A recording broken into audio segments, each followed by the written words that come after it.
Greetings, members of the Board of Education and members of the Sunbury Area School District community. I'm Dr. Sarah Chaja-Clardy, our Director of Secondary for Teaching, Learning, and Equity, and I'm here to share some information regarding our Situation and Recommendations Report for our 2025-26 school year course modifications. To begin with, all of our changes that happen in our course guide are situated within our curriculum renewal and design plan. Each year, the curriculum is reviewed under the leadership of our steering committee members, of which we have one for each content area. New courses are proposed in alignment with our curriculum renewal and design cycle, and existing courses have the opportunity to be modified. The purpose is to refine or enhance our scope and sequence, and these revisions are developed within departments or grade levels. Pages 17 through 30 of the Curriculum Renewal and Design Plan, which is linked here, outlines the process and timeline for educators to prepare new course proposals, to create current course revisions, and or consider deleting courses from the course guide. Throughout the summer and fall, curriculum leaders and their department members work to review those course offerings, and then those course modification requests get finalized around the end of September, early October timeframe.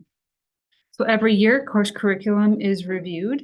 And then, as I said, throughout the summer and into the fall, the course proposers submit their proposals, of which then they are reviewed by a team of administrators. And the course proposals, the administrators and the school counselors come together to understand what all is involved and what is being proposed in terms of the course proposal. And then any approved modifications are captured in the course proposal chart that's attached to the situation report. Some of the questions that are considered at that time are things like, where is the department in the curriculum renewal and design cycle?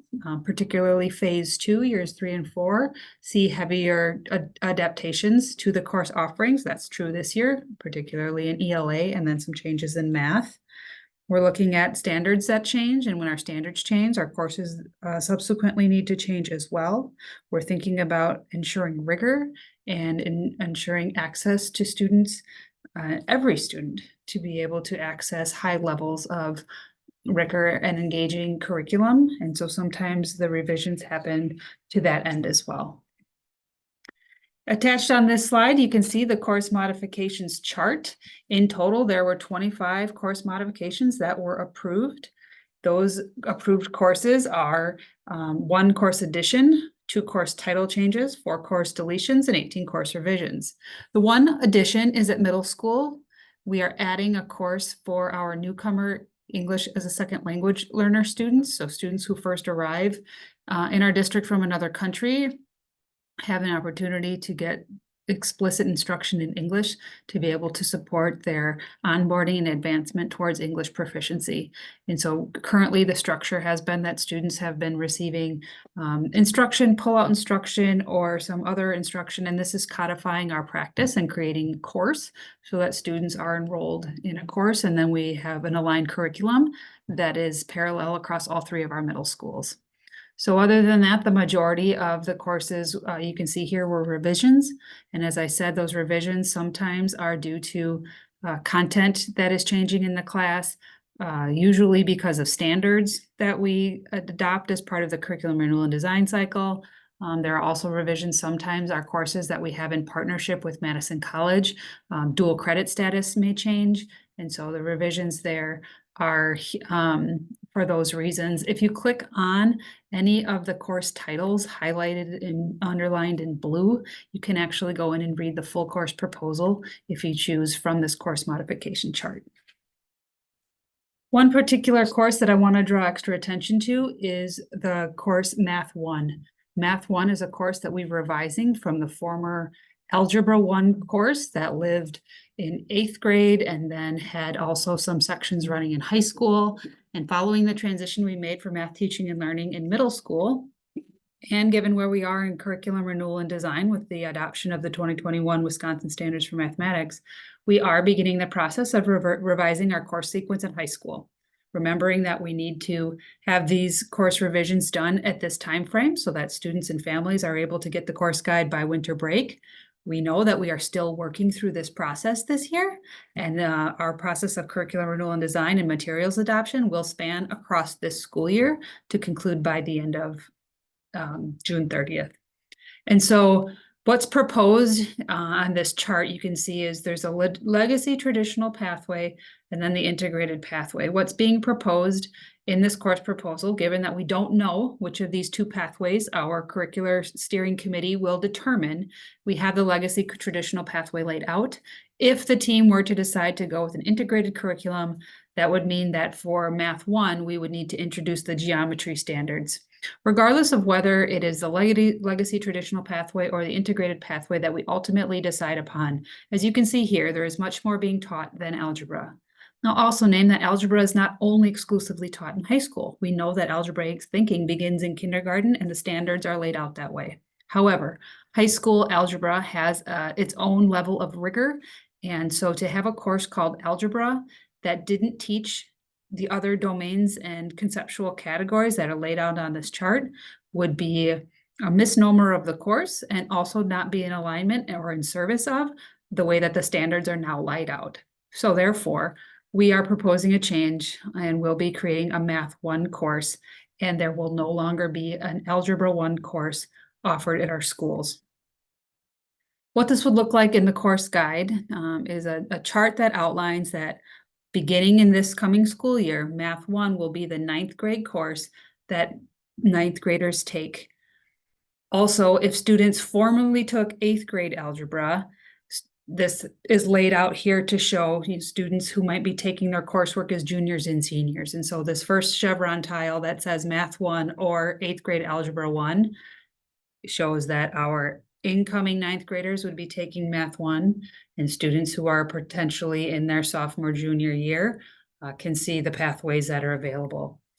It is important to name that this chart exists for 25-26.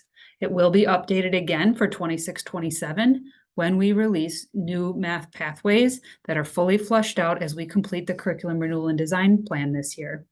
That everything will then be aligned to our standards and will include a continuation of foundational mathematics for the first 2 to 3 years of high school. One of the questions that has come up from board members, both adults and students, in recent meetings is around communication with students and families and what does that look like. And so particularly around math, we know that there's going to need to be extra communication to explain this change because it is substantive. And so our middle school and high school course offerings in general are highlighted in this way. Our course guides are shared at middle school with parents and caregivers. And there is a chart that outlines what those courses are and explanations as to what the classes are. Our high school course guide is shared with parents and caregivers. It's also shared directly with students. If you haven't seen it, it includes charts, tables, flow charts, all updated regularly by our departments. Our departments look at the course guide every year. They're looking at it right now, making any final edits and ensuring that it is absolutely up to date with the most current information that we have.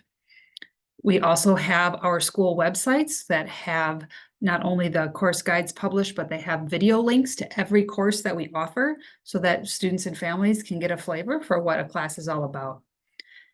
As we move towards January, we hold in-person course expo nights at both East High School and West High School, where students and families can go in person and interact with the teachers and ask questions about the classes.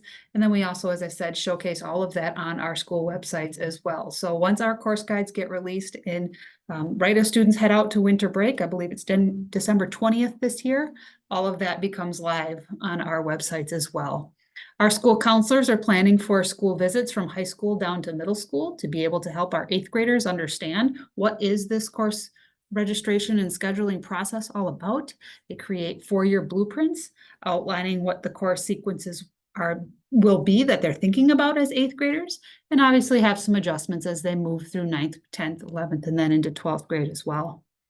We have SP30 presentations that explain the whole registration process as well as the course request sign-up process. And it's important to know that these are course requests. Students do request a variety of courses, and then we do our the best of our ability to be able to have students get the courses that they want within the systems that we have. And of course, the staffing model that we have. So that is everything regarding both course modifications and this one particular change around high school mathematics. I am happy to answer any questions that anyone might have at the upcoming board meeting on November 25th. Thank you for listening.